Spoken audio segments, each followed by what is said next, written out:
¿Es cierto? Siempre he sido nervioso, muy nervioso, terriblemente nervioso. Pero, ¿por qué afirman ustedes que estoy loco?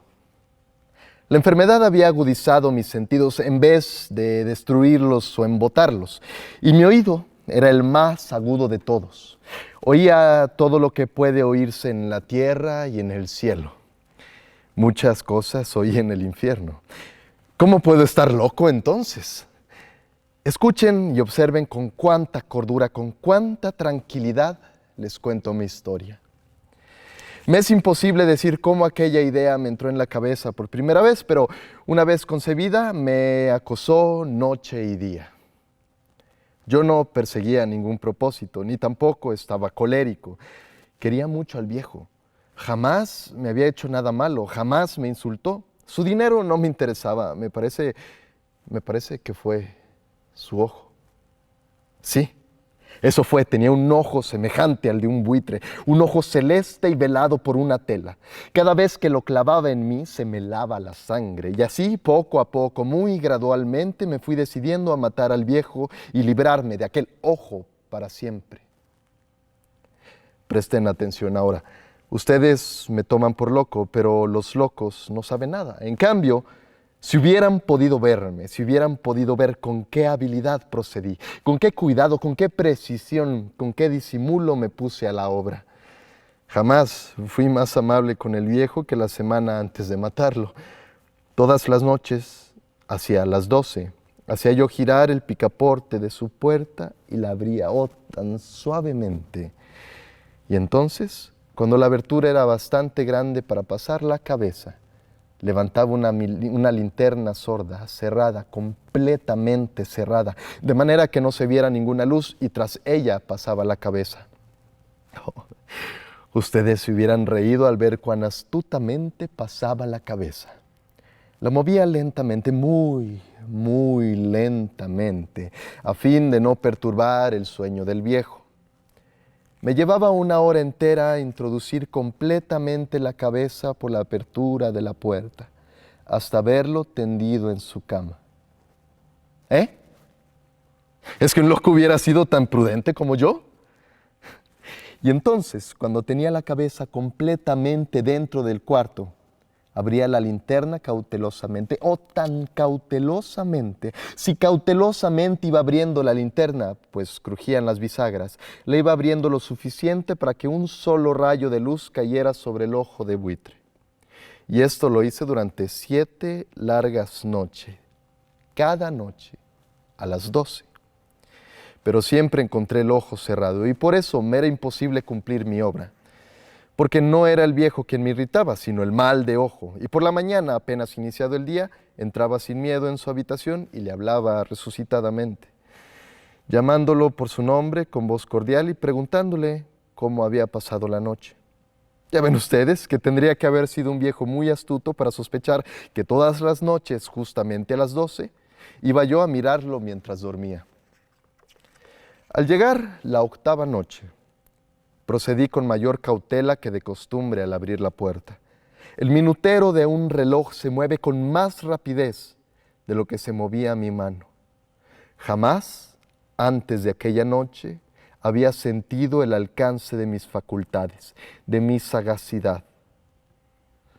Apenas lograba contener mi impresión de triunfo, pensar que estaba ahí, abriendo poco a poco la puerta y que él ni siquiera soñaba con mis secretas intenciones o pensamientos.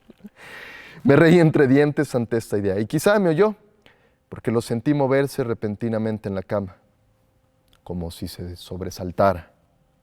Ustedes pensarán que me eché hacia atrás, pero no. Su cuarto estaba tan negro como la pez, ya que el viejo cerraba completamente las persianas por miedo a los ladrones. Yo sabía que le era imposible distinguir la apertura de la puerta y seguía empujando suavemente, suavemente. Había ya pasado la cabeza y me disponía a abrir la linterna cuando mi pulgar resbaló en el cierre metálico y el viejo se enderezó en el lecho gritando: ¿Quién está ahí? Permanecí inmóvil, sin decir palabra. Durante una hora entera no moví un solo músculo. Y en todo ese tiempo no oí que volviera a tenderse en la cama. Seguía sentado, escuchando, tal como yo lo había hecho, noche tras noche, mientras escuchaba en la pared los taladros cuyo sonido anunciaban la muerte. Oí de pronto un leve quejido y supe que era el quejido que nace del terror. No expresaba dolor o pena, no, era el ahogado sonido que brota del fondo del alma cuando el espanto la sobrecoge. Bien conocía yo ese sonido. Muchas noches, justamente a las 12, cuando el mundo entero dormía, surgió de mi pecho, ahondando con su espantoso eco los terrores que me enloquecían. Repito que lo conocía bien. Comprendí lo que estaba sintiendo el viejo y le tuve lástima. Aunque me reía en el fondo de mi corazón, comprendí que había estado despierto desde el primer leve ruido, cuando se movió en la cama. Había tratado de decirse que aquel ruido no era nada, pero sin conseguirlo. Pensaba, no es más que el viento en la chimenea o un grillo que chirrió con una sola vez.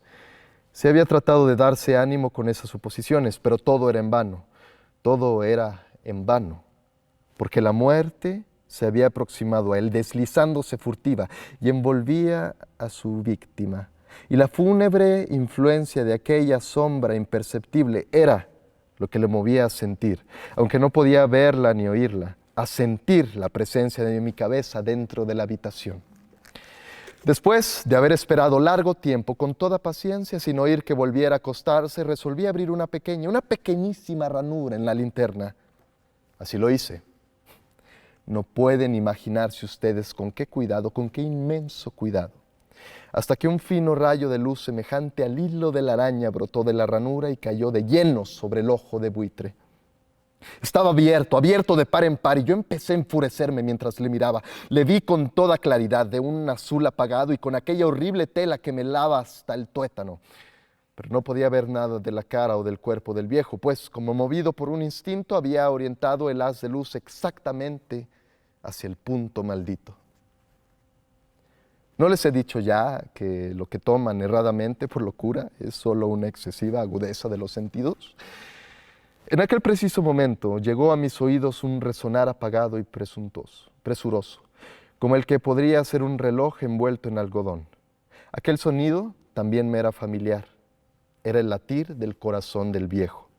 Aumentó aún más mi furia, tal como el redoblar de un tambor estimula el coraje de un soldado. Pero incluso entonces me contuve y seguí callado. Apenas si respiraba. Sostenía la linterna de modo que no se moviera, tratando de mantener con toda la firmeza posible el haz de luz sobre el ojo. Entretanto, el infernal latir del corazón iba en aumento. Se hacía cada vez más rápido, cada vez más fuerte, momento a momento. El espanto del viejo tenía que ser terrible, cada vez más fuerte, más fuerte. ¿Me siguen ustedes con atención? Les he dicho que soy nervioso. Sí lo soy. Y ahora, a medianoche, en el terrible silencio de aquella antigua casa, un resonar tan extraño como aquel me llevó de un horror incontrolable. Sin embargo, me contuve todavía algunos minutos y permanecí inmóvil. Pero el latido crecía cada vez más fuerte, más fuerte. Me pareció que aquel corazón iba a estallar y una nueva ansiedad se apoderó de mí. Algún vecino podría escuchar aquel sonido. La hora del viejo había sonado, lanzando un alarido. Abrí del todo la linterna y me precipité en la habitación. El viejo clamó una vez, nada más que una vez. Me bastó un segundo para arrojarlo al suelo y echarle encima el pesado colchón. Sonreí alegremente al ver lo fácil que me había resultado todo, pero durante varios minutos el corazón siguió latiendo con un sonido ahogado. Claro que no me preocupaba, pues nadie podía escucharlo a través de las paredes. Cesó por fin de latir. El viejo había muerto. Levanté el colchón y examiné el cadáver. Sí, estaba muerto. Apoyé la mano sobre el corazón y la mantuve así largo tiempo. No se sentía el menor latido. El viejo estaba bien muerto. Su ojo no volvería a molestarme. Si ustedes continúan tomándome por loco, dejarán de hacerlo cuando les describa las astutas precauciones que adopté para esconder el cadáver. La noche avanzaba mientras yo cumplía mi trabajo con rapidez, pero en silencio. Ante todo, descuarticé el cadáver, le corté la cabeza, brazos y piernas. Levanté luego 3 planchas del piso de la habitación y escondí los restos en el hueco. Volví a colocar los tablones con tanta habilidad que ningún ojo humano, ni siquiera el suyo, hubiera podido advertir la menor diferencia. No había nada que lavar, ninguna mancha, ningún rastro de sangre. Yo era demasiado precavido para eso. Una cuba había recorrido todo. Cuando hube terminado mi tarea eran las 4 de la madrugada, pero seguía tan oscuro como a medianoche. En momentos en que se oían las campanadas de la hora, golpearon a la puerta de la calle. Acudí a abrir con toda tranquilidad, pues, ¿qué podía temer ahora? Hallé a 3 caballeros que se presentaron muy civilmente como oficiales de policía.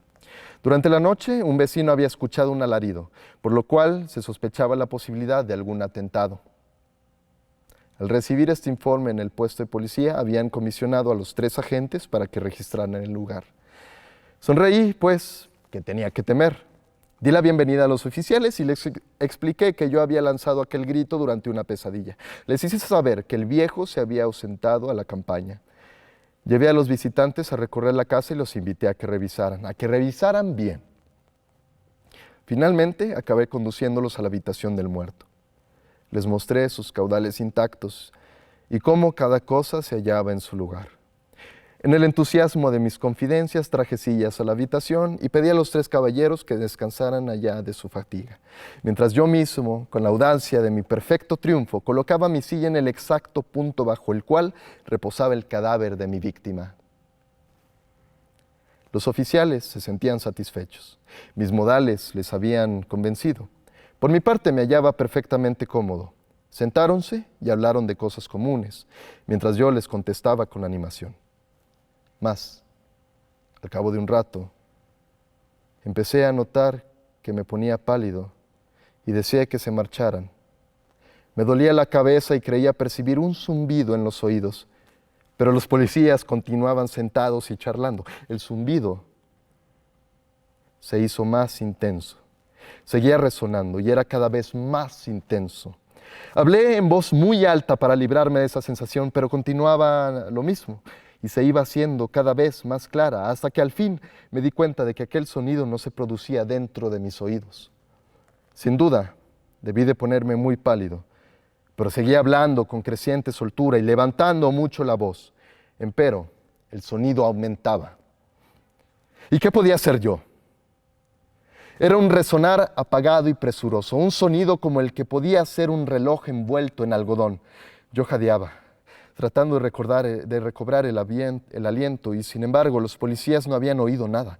Hablé con mayor rapidez, con vehemencia, pero el sonido crecía continuamente. Me puse en pie y discutí sobre insignificancias en voz muy alta y con violentas gesticulaciones, pero el sonido crecía continuamente. ¿Por qué no se iba? Anduve de un lado a otro a grandes pasos, como si las observaciones de aquellos hombres me enfurecieran, pero el sonido crecía continuamente. ¡Oh Dios! ¿Qué podía hacer yo? Lancé espumarajos de rabia, maldije, juré, balanceando la silla sobre la cual me había sentado, raspé con ella las tablas del piso, pero el sonido sobrepujaba a todos los otros y crecía sin cesar. Más alto, más alto, más alto. Y entre tanto, los hombres seguían charlando plácidamente y sonriendo. ¿Era posible que no oyeran, santo Dios? No, no, claro que oían y que sospechaban, sabían y se estaban burlando de mi horror. Sí, así lo pensé y así lo pienso hoy. Pero cualquier cosa era preferible a aquella agonía. Cualquier cosa sería más tolerable que aquel escarnio. No podía soportar más tiempo sus sonrisas hipócritas. Sentí que tenía que gritar o morir y entonces otra vez escuchen, más fuerte, más fuerte, más fuerte. Basta ya de fingir, malvados, aullé. Confieso que lo maté. Levanten esos tablones ahí, ahí donde está latiendo su horrible corazón. Esto fue el corazón delator. No olviden quedarse en casa. Muchas gracias.